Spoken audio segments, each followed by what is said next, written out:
Bolajonlar, hamma narsani bilishni xohlaysizmi? Unda ekranga yaqinroq joylashing.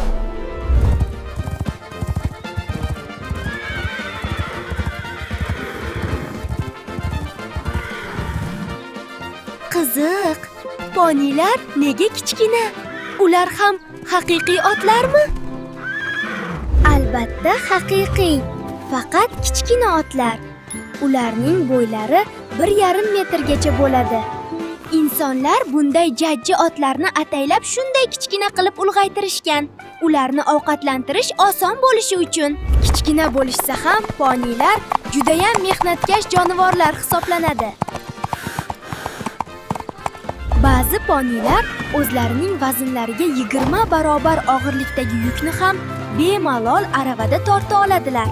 Kichkina qurilgan shaxta va tunnellarda ponilarning yordamidan foydalanishgan. Yana aqlli ponilar ko'zi ojiz insonlarni manzillariga aniq yetkazib qo'yishda ko'maklashganlar. Ularning momiq yollari va jajji jussasi bolajonlar va insonlarning eng sevimli jonivoriga aylanishlari uchun asos bo'ladi. Xayr do'stlar, keyingi safar yana birga juda qiziqarli sirlarni kashf etamiz. Bilag'on Ali hamma savolga javob topadi.